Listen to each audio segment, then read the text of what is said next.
Live from New York, the show that promises you not to look at their phones once during the entire program when someone else is talking and making a valid point. This guy's out of his mind. Don't say 0% on Instagram would check my mentions. Certainly wouldn't be on Instagram. I was looking up a schedule yesterday, and Wild's on here trying to blow up my spot during our morning meeting. Not true. Saying don't look at your phone during the show. I'm fact checking you guys, you mostly, who if Josh isn't holding your hand, just a fire hose of wrong information. Just do what I do. Josh, can you look that up? No. And then Josh, I don't like to yell. I'm out of this. That's between y'all. You got my back. Between y'all. You got my Your back. phone's right there. You're not. I'm not always on my phone, though. No, but you're always like starting the show. Stuff. Run the animation, Dust. Your reaction to this. Oh, there you go. This is a bunch of hot garbage from Jerry Jones. Straight garbage and foolishness from Jerry Jones. And I mean it. I mean, first of all, Derrick Henry wouldn't be having a career year if he was in Dallas. Okay, maybe he wouldn't be on pace to break the all-time rushing record. So but you agree with Jerry? What we do know is that he'd be better than Rico Dowdle and an old Ezekiel Elliott. We do know that. And we do know that Dak Prescott would be much better with a run game because that's been his history. And then, Jerry, for him to go on about, we don't run that type of offense. Well, Baltimore didn't either.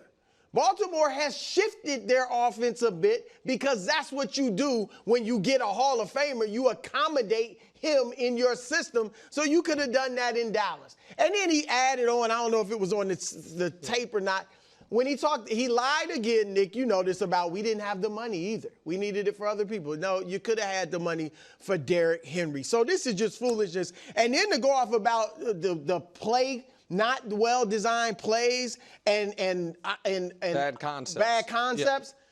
Yeah. Would those be the same plays and concepts that helped you win 12 games last year? It's the same offensive coordinator, same play caller, same head coach. So he doesn't want to take responsibility for not putting the pieces together for Mike McCarthy to do well. This is just exhibit 4087.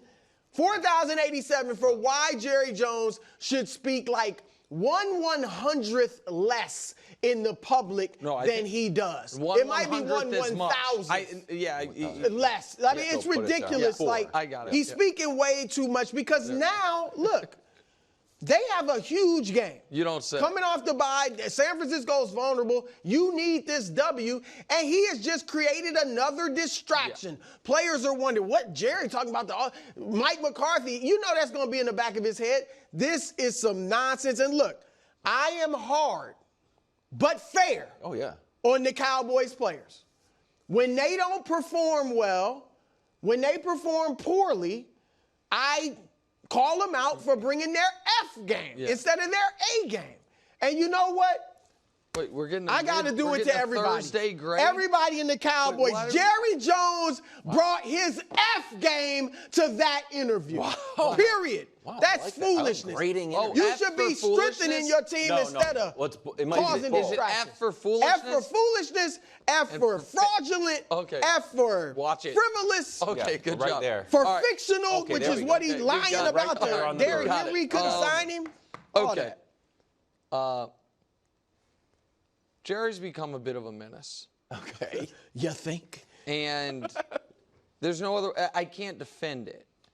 So I try to defend the Cowboys team because I feel like they are unfairly, in some ways, held to a double standard through no fault of their own. Through some of Jerry's foolishness creates it, but I try to level set for some of the conversations. Like, it's not that I'm not some Cowboys fan. I've never been a Cowboys fan. I think that their successes are minimized and their failures are magnified. So I try to kind of. It's like I would do with Garoppolo. I would defend him against. Okay, sure. I mean, I suppose. But Jerry Jones, while always eccentric and while always doing these interviews, that's not new. Right. This is who he's been.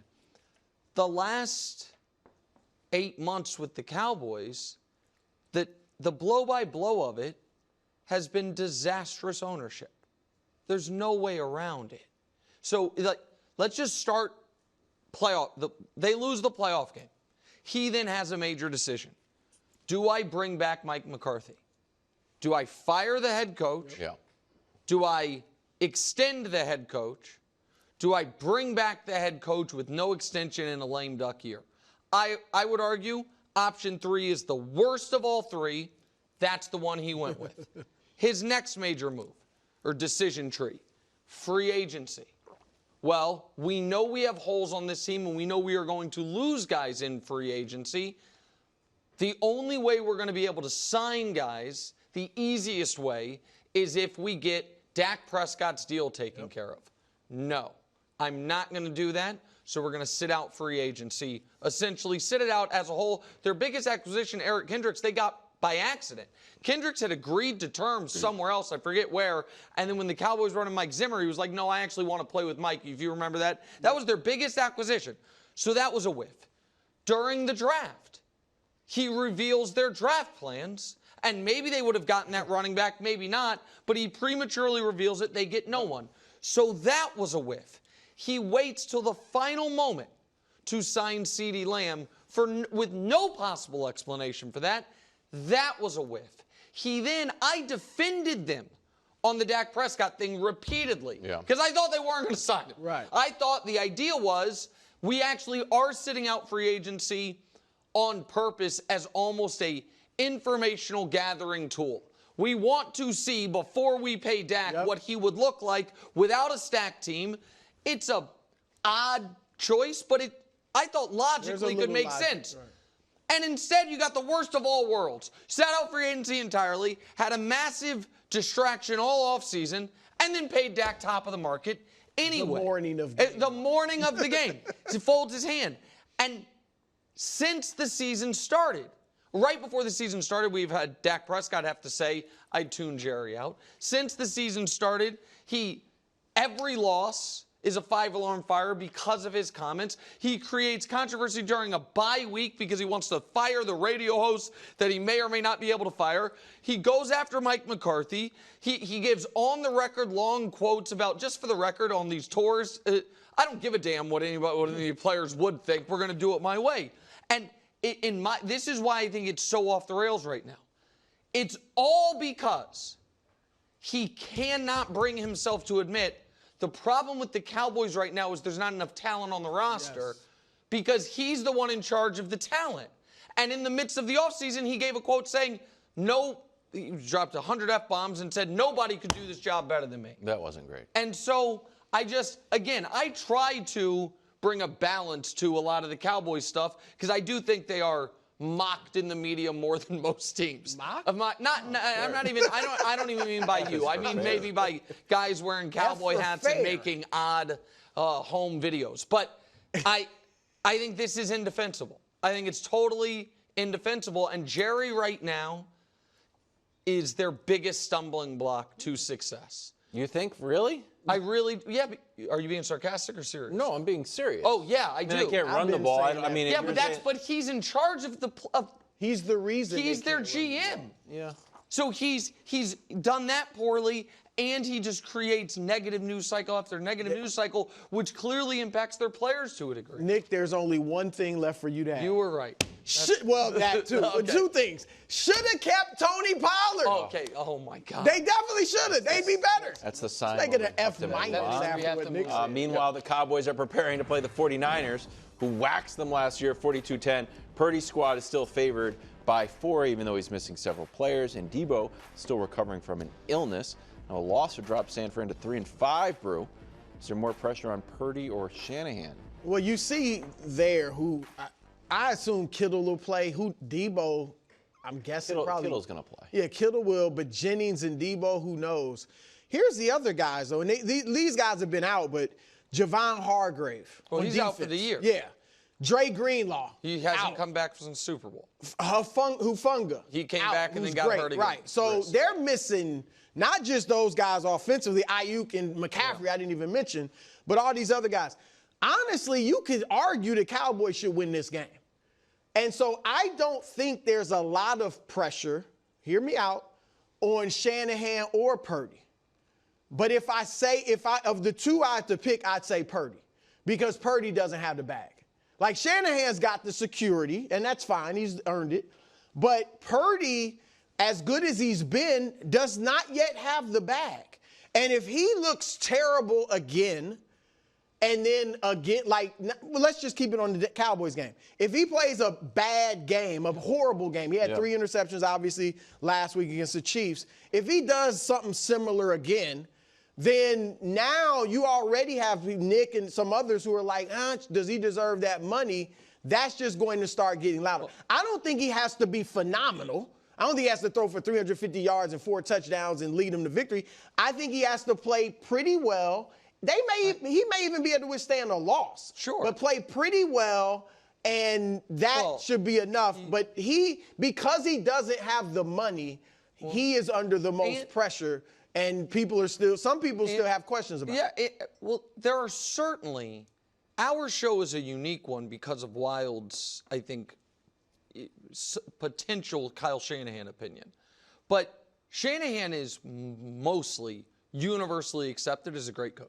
I think he's a great coach. He just hasn't been able to win the right, big but so just to be fair to Kyle Shanahan, since he took over the San Francisco 49ers, there's 3 guys coaching who have won a Super Bowl. Andy Reid, Sean McVay, and Doug Peterson, who's on his 2nd job and might be on the way out.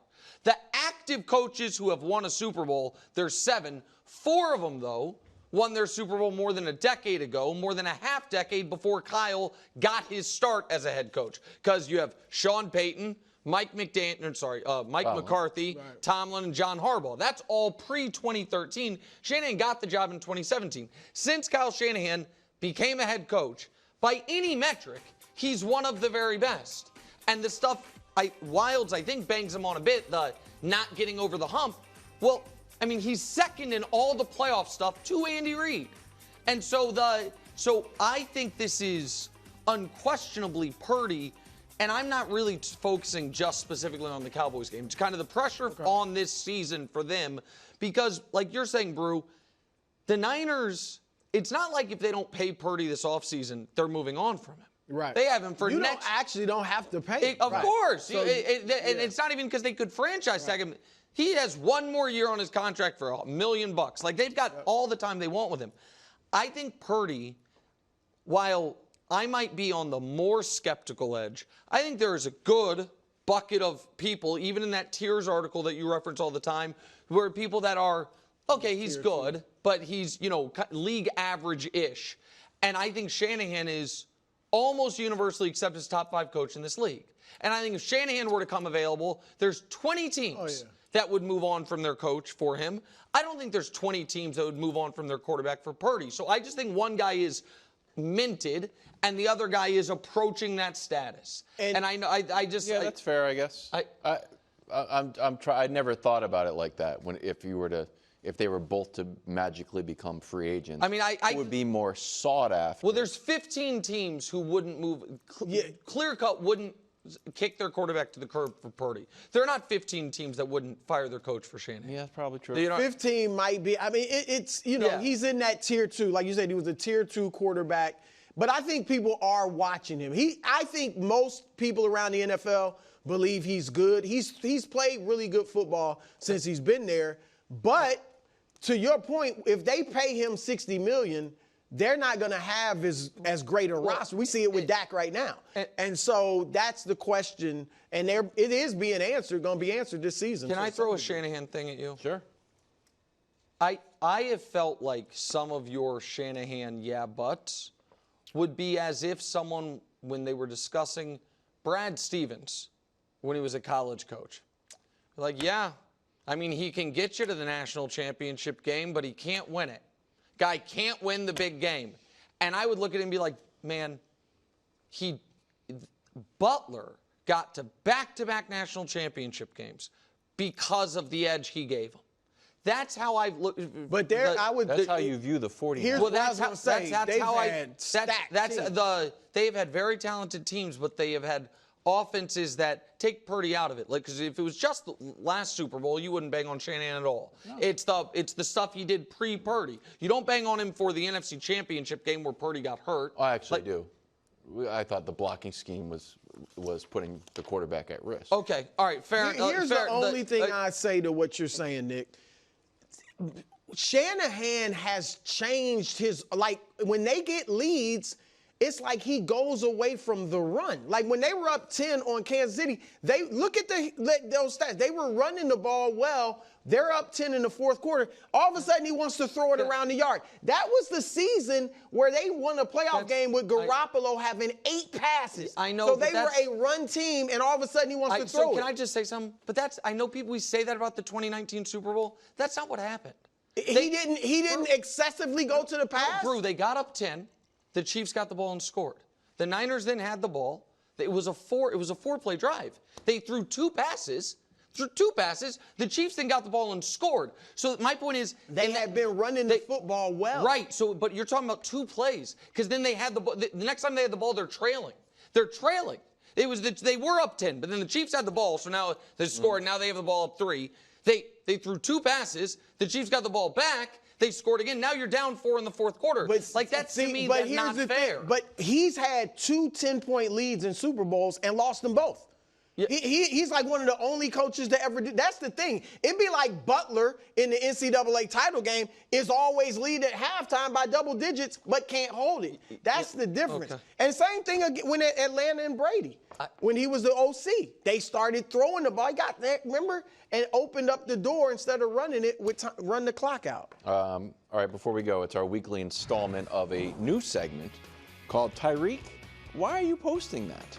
On today's episode, a picture of D-Hop in a Chiefs uniform with some emotional emojis. I don't even know what those ones are. I think it's like, I can't believe my eyes, and then like crying, I'm crying. But that's like a happy crying? It depends. LOL yeah, crying. But the phone is a phone. And then a phone, yes, the phone is a phone. I recognize that. Maybe. So we had a lot of interpretations of this. What was yours? Well, according to the Snapchat timeline, he posted this an hour either before or after saying this, which is what makes it, we can play the sound for you. Here's what he said about Tua coming back. We're back, baby. Strike up the band. We're back, baby. Start me this week, baby. Let's go. That's to his fantasy owners, I believe. Yeah. Mike McDaniel was planning on starting. So, listen, I know this story annoys you, Wilds, and you think Tyreek's being unfair to your Dolphins. I don't want to quote. Well, yeah, I don't know what's going on. So here's Tyreek's numbers since Tua's injury. So I understand that he has a reason to be frustrated since perhaps the most dynamic wide receiver in the game, with apologies to Justin Jefferson, has done absolutely nothing, and the Dolphins' offense has fallen off the map. That being said, bro, this is not the first, second, or third time that he has openly flirted with or trolled the media by winking at the Chiefs, Brett Veach, Mahomes, Kelsey, Chris Jones, whoever. And there's a point where he has flooded the sports media with so much of this that we turn a blind eye to it. Yeah. But if Malik Neighbors says, I was open on that one. Like, you can't throw your quarterback under the bus like that, Malik. Any other wide receiver does any small justifiable thing to say, hey, I need some more catches or I need that. It's up. You're tearing at the fabric of the team. Where this guy, who is the foundational cornerstone of Miami's offense, who just got an extension, is flirting with his ex-team excessively, and no one talks about it. I think there are 2 reasons for that. One, he's like the boy who cried wolf. He does it so much. Are we really taking this seriously? We're joking about this. And everybody's laughing. It's like Draymond yelling at the refs. You do it so much, you get allowed to do it. Okay, whatever. Yeah. And the second thing is, he also, and maybe this is smart on his part, is crafty, whatever, he speaks glowingly of Tua. Exactly. Like he's doing all this side flirtation, but telling you you're gorgeous. Man, look at you. And Tyreek is a man who, it's pretty well established, he can Spread you know, his love love around. a lot Spread of his people love at the around. same time.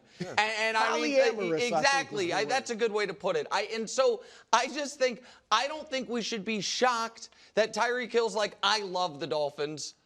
I love the Chiefs. Tua's the greatest. I miss Mahomes. I'm pretty sure Tyreek, and I think he's been public about this, has kids that are like 2 months apart. And you guys can do the math on how that works, but it's pretty simple. I think he has a wandering eye at all times, and he misses his ex a bit. He does. I think that's what's happening, and I think the Dolphins are just like, it's Tyreek. He cats around a bit, but he's good on Sundays.